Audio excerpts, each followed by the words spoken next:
Hey guys, it's Greg Smalley.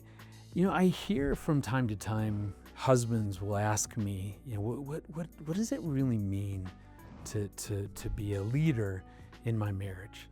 And so today I want to take a deep dive into what does biblical leadership really mean? How do we apply that within our marriage?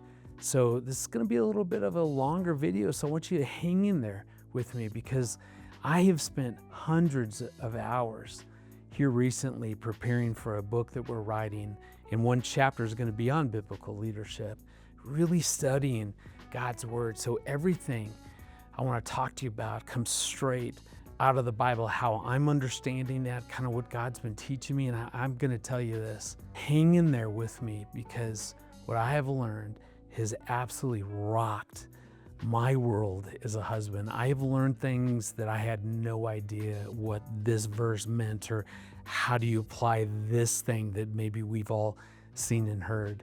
So I can't wait to walk through with you biblical leadership. So the first place that I want to start is not the typical place that most of us are drawn to when we start to talk about biblical leadership, which is Ephesians chapter 5, verses 22 through 33. Because typically that's where we go. That's where the Apostle Paul is laying out, roles for a husband, roles for a wife. I don't want to start there. You can't start there, in my opinion. We need to go all the way back to the beginning of the Bible in Genesis 3:16 to be exact. So think about after Adam and Eve made that choice to sin, to not follow what God wanted, his desire for them. They ate of the fruit, and now he's confronted them. They've been hiding. He's called them out. And remember, he then is very clear in terms of here is the result of your choice. Your sin now will impact you both as individuals and will impact your marriage. So Genesis 3:16, and you, so talking about the wife, will desire to control your husband, but he will rule over you. What's interesting about what happened is after sin has now been introduced into the world, the impact, the consequence, the curse now upon a marriage is power struggle. Before sin entered into the world, you saw this beautiful image of a perfectly unified marriage, to where Adam and Eve working together, go out and multiply, go out and tend, to the animals. And I've created this amazing world for you guys to go out and conquer together. It's this beautiful picture of complete oneness and unity without the power struggle. Now, though, God is saying what is going to be true about marriage is that you guys are going to be continually engaged in power struggle over control. She will desire to control. You will rule over her. The thing, though, I want to be clear about, this is not God's ideal.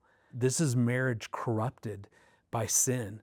So this is not God being prescriptive here and saying, now, Eve, and all women, all wives, you're going to go and try to control him, and husbands, and you need to then rule over her. That's not what's going on here at all. When God lays out the consequence of sin, he's sadly saying, this was not my design, this is not my desire, but as the result of your choice, this is what's going to define now your marriage. This is what's going to be true about your relationship, that you guys will be in this power struggle constantly. But that's not what he wanted. So when I think about as a husband, because, man, I hear in our culture, probably historically this has been true, but especially now in our culture, things like there's this whole movement called manosphere. And basically what they're doing is saying that guys need to rule over and dominate their wives, and almost like that's what God was saying, what he meant by, and he will rule over you. That is not true. God did not prescribe that. He simply said, because of what you two have chosen to do, this is what's going to be true about marriage. And so when I think about it, when a husband controls and dominates his wife, this reflects his brokenness, not God's design for leadership in marriage. Why it's important that we start here is that it's important to acknowledge that within marriage now, there's always going to be this tension about who's going to be in control. There's going to be this fight, this battle for control and power and all that. And again, you think about marriage. I mean, we see that playing out. As a counselor, every couple that ever comes in for help is in this power struggle. And it's part of helping them work through that and learn how do we function better within our unity, within our teamwork. And so let's start there, because now if we fast forward to Ephesians 5, so in the New Testament, the Apostle Paul is laying out a radical new calling for husbands. I believe in Ephesians 5, verses 22 through 33, that's what we're going to unpack. In my opinion, what Paul is doing is that he's saying, hey, I know historically what's been true, and there's this new power struggle, and God mentioned it in Genesis. How do we get rid of that? How do we stop that and keep that from being true within our marriage? So I believe Paul is offering something that's going to go back and help repair the Genesis 3:16 curse, if I can say it that way. And so when he's talking to a husband, because I'm not going to talk about the stuff that he's saying to the wife, okay? I'll let Aaron do that at a different time. This is just me talking to husbands. What he's saying to us is he's calling to a radical new experience within marriage. And he's saying what's been true up to this point. You think about Paul's day and age. You think about what he would have been seeing. He would have been seeing all this massive domination of wives to where they were simply just property. You just think about what he would have been seeing. He then says, husbands, no, I'm going to call you. I'm actually going to command you. Remember, the New Testament was originally written in Greek. And so in the Greek, what Paul is using is what's called an imperative. That's a command. That's not a, hey, husbands, let me give you some nice encouragement. Let me give you a thought that you really should consider. No. In Ephesians 5:25, when he says that husbands, and you will love your wife as Christ loved the church, that's an imperative command. He's saying this is what you need to start doing to break the Genesis 3:16. Instead of ruling over her, instead of dominating her, why don't you do what Jesus ultimately did for his bride, the church, which was starting off with sacrificing for her. I know all that to us in this day and age, it doesn't carry the same weight as it would have back in Paul's day and age. Like you and I, we're used to hearing that, and we've read that a gazillion times. But think about how radical that command to husbands, that you're gonna do your part to break this ridiculous curse now on marriage, this power struggle, and your job, your part of it. I'm going to tell her what her part is, but your part is to begin to love as Christ loved the church. That's what's so powerful, and that's why it matters that we go to first to Genesis to then understand why Paul is saying what he's doing. He's saying, let's break out of that thing. Let's keep talking about how we break out of this.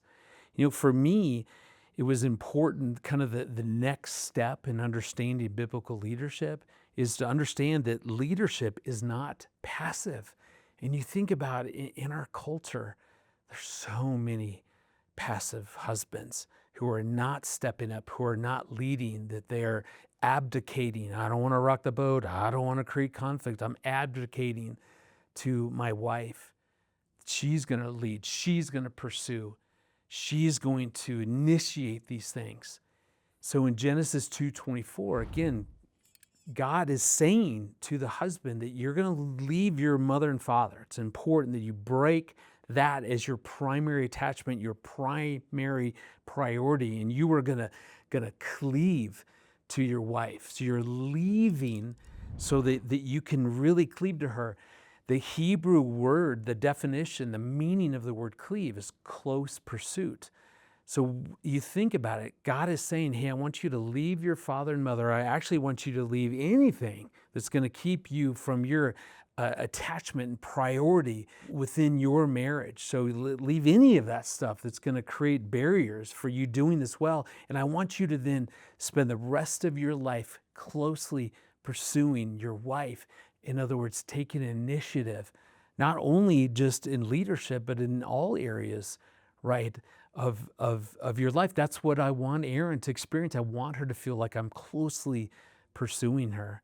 What's interesting, though, when you start talking about then leadership and guys stepping up, stepping forward, taking initiative, it's fascinating. I did some research. I began to poll people. What do you think that means? What does leadership means?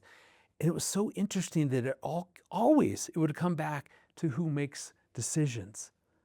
As if making a decision is the essence of leading within your relationship. There is not one single verse that defines leadership as making a decision. That is not your job. That doesn't define you as a leader. Oh, hey, I have 51% of the vote. Hey, if we can't decide, then I'll go ahead and make that decision. Absolutely not. What leadership means beyond when we have to make a decision is taking initiative, pursuing your wife in all these different areas. Think about the beyond decision making, think of the important areas. Creating a marriage that feels like the safest place on earth. I began to ask myself, how am I leading, initiating, pursuing Erin so that she feels safe? When someone feels safe, their heart opens. You think about spiritual intimacy. How am I leading? Am I leading to pray with her? Am I going to church? Are we talking about spiritual things? Am I taking the initiative spiritually? Communication. Am I pursuing Erin's inner life and saying, who you are matters so much to me that I want to keep understanding you and keep making sure that I'm updated and current as you change, what's true about who you are, how you feel, what you're thinking about, what you're dreaming about, what's stressing you out, what causes fear in your life. Like that, I can initiate that. I can ask and pursue Erin to see her. She wants to be fully seen and fully known. And so I can initiate that healthy conflict. When Erin and I get sideways and we go through a hard time, again, leadership means that I'm pursuing, initiating, repairing those hard moments. Or am I being passive and waiting for her to come back around, which I did for a lot of our marriage. If we were going to repair something, she would have to be the one to bring it back up. That's not leadership. Leadership is me walking us into how should we repair this, time together, making sure that we're having fun and laughter and going on dates and doing those things so that we stay connected. Do you see what I mean? It's not just about making decisions. When we need to do that, how I lead in our decision making is to walk her into a process and say, Erin, you matter, I matter. Can we figure out a way to decide this, whatever we're deciding, in a way that feels good to you and to me? That's the process as a team. Let's figure this out together. That's how we lead making a decision, not that we have 51% of the vote. That's garbage.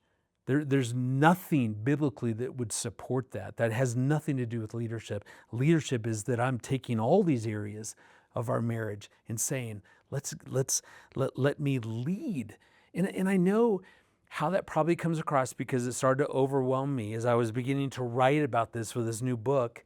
I felt so inadequate. I felt so failed. I'm like, good grief. So I got to be the one to do it all. So I got, Erin works. I work, I got to provide. I've gotten, now I have to lead in all this. I get it. I'm not talking about perfection.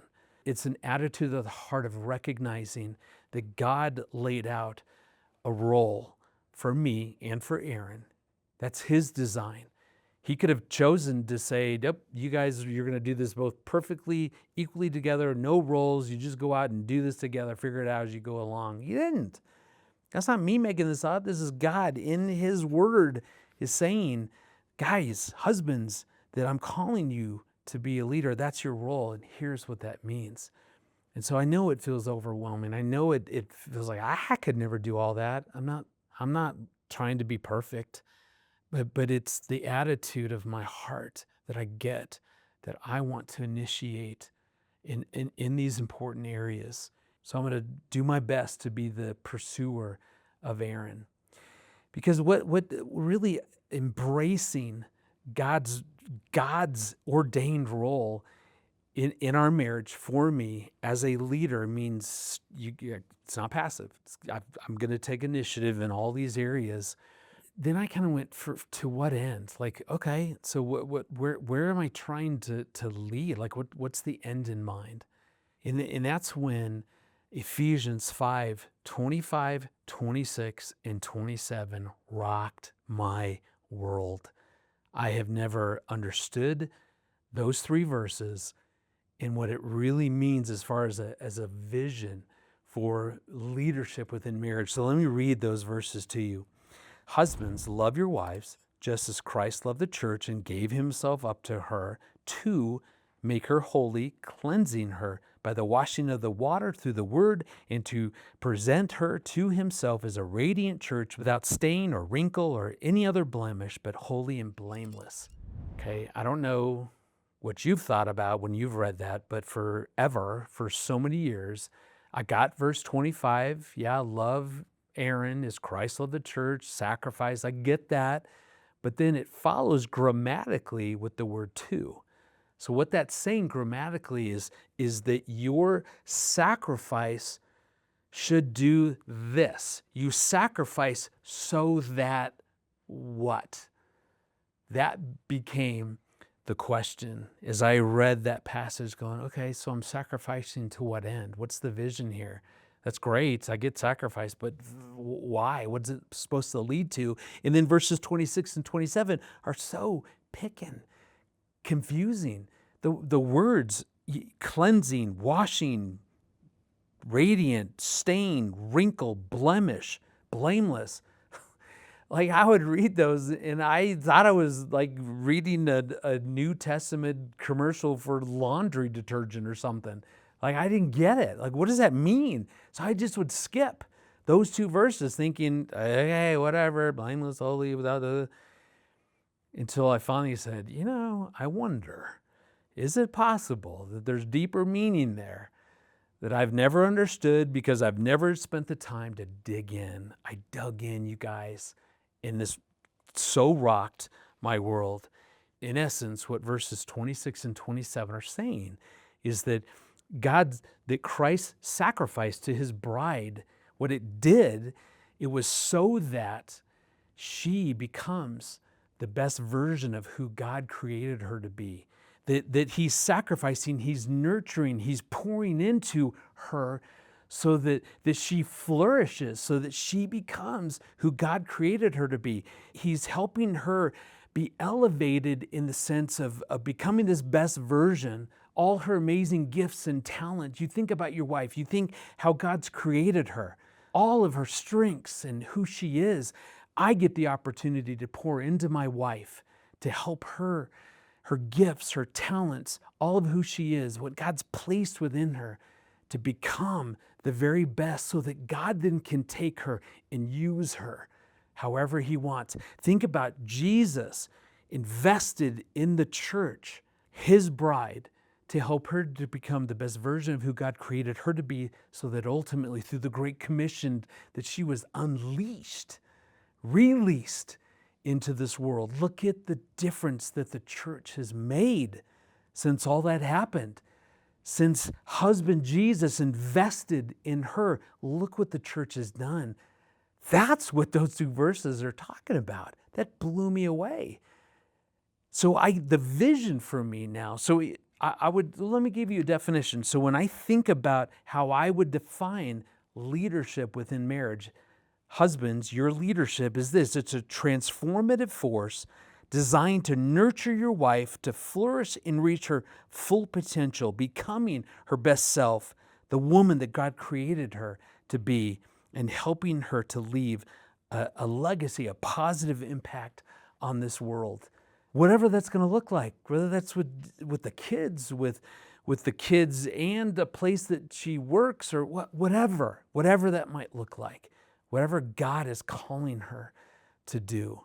I just want to be the greatest assistant that my wife has ever had in this earth. I want to be her greatest cheerleader. I want to lead her by sacrificing, by nurturing her, by pouring into her so that she becomes the best version to watch what God's going to do with her. You know, we've shared before, Erin's just almost finished with her dissertation for her doctorate. I cannot wait to see how God's going to use that, how he's going to unleash her doctorates in the work that she does, in the ministry that he wants her to do, and the impact that she's going to have with her clients. I mean, all that. I have no idea what that's going to look like, but all I know for the past 3 years that I've had the greatest privilege of nurturing, investing, pouring into, sacrificing to help her to accomplish that. And if she was here, she would say, yeah, and I've been doing that for Greg, which she has. But I'm just saying, I'm just talking about me and my role as leader. Does that make sense? That gave me finally a vision. I now know what leadership then means and where I'm trying to go. So I want to then end with giving some real clear instructions straight from the scriptures of how do we then nurture, how do we pour into, how do we help our wives become the best version of who God created them to be. And I'm only going to use the verses that are clearly to husbands. So I want to unpack some of those. There's 800 gazillion things we could probably do to help nurture and pour into her. But let's ground this in God's word. What is he telling us as husbands that we need to do to pour into our wives? And these are amazing. So first and foremost, there's a great verse in Ephesians 5:29 that says, for no one ever hated his own flesh, talking to husbands. So Paul's saying, hey, I know you don't hate your own flesh. And because you love your body, you do some things, you cherish and you nourish it. So number one, how we nurture, how we nourish, how we sacrifice for our wife is to cherish her. Cherish means to hold something dear. It's saying that Erin, when I look at you, I get your incredible value. You're a treasure. Look at how God created you into his image. Look what he's poured into you. Look how he designed you and created you. All that's amazing. There's so much value there that I want to cherish that. I want to be reminded of how valuable you are, because that ultimately then impacts how I choose to show up and how I then behave towards you, how I nurture you, is all that's driven. Where your treasure is, right? What we value, what we cherish, there will our heart be also. So guys, to pour into her starts because I really do get her value. I cherish her. I'm going to continue to do that. Malachi 2:16. This is all about protecting her. It says, the man who hates and divorces his wife, says the Lord, the God of Israel, does violence to the one that he should protect. Love how God is saying, man, husbands, your job is not just to see her value, but it's to protect that value. It's to protect her in all ways. Not just because you hear a noise and get up in the middle of the night to go check it out, or smash a bug that's freaking her out. That's great, do that. But it's protecting her heart. It's protecting her against Satan's attack, especially that one. It's protecting her against things that your kids might do to mistreat her. Going to, like I do with my son or my daughters, and saying, hey, whoa. No, that person right there you just disrespected, that's my wife. And that's not okay. And you will not treat her that way. It's understanding, learning, ask your wife, if I'm protecting you, what would I be doing? Have her define that. And I guarantee she will. 1 Timothy 5:8, great verse, all about providing for her. And the verse says, but those who won't care for their relatives, especially those in their own households, have denied the true faith. Such people are worse than unbelievers. So that is a part of leadership, is to provide financially for our family. Certainly we need to invest, initiate, pursue relationally, emotionally, spiritually, all of that. Absolutely. But this is specifically talking about financially providing for our wife, for our family. Colossians 3:19. I love this verse because it's all about gentleness. Husbands, love your wife and do not be harsh with them. The scriptures, what God is saying, hey, as a husband, how you nurture your wife is you need to be gentle. Remember, this is coming from Genesis 3:16, and he will rule over her. God wasn't prescribing that, just saying that's probably how marriage is going to look. I don't like that, but that's what's going to happen now as a result of sin. So here Paul is directly saying, guys, man, we've been harsh. We've ruled over. We've dominated. We've done despicable thing. We've abused our wife. That's got to stop. As a matter of fact, you need to be gentle. And so ask your wife, what does gentleness really look? If I'm being soft and gentle with you, what would I be doing? What would I not be doing? And again, have her give you some good, clear insight into what that looks like. Ecclesiastes 9:9, enjoy life with the wife whom you love. Remember, it goes on to say, in all the days of your meaningful life. But I love that as a husband, I'm being reminded to enjoy. God gave us marriage. God allowed us to partner with this amazing woman for our lifetime. And he's saying, yeah, you're going to have hard times. You're going to go through difficulties. But hey, along the way, enjoy her, enjoy you guys together. So I want to make sure that laughter and fun and adventure is a part of our marriage. And again, I want to initiate and pursue Aaron in those ways. Proverbs 5:18-19. Let your fountain be blessed and rejoice in the wife of your youth, a lovely deer, a graceful doe. Let her breast fill you all times with delight. Be intoxicated always in her love. I love that word, intoxicated. That means completely captivated, being overwhelmed by your love and affection for her. You think about that. I want to posture myself. I want my attitude to be, Aaron, man, you are so fascinating as a person. You're so intriguing.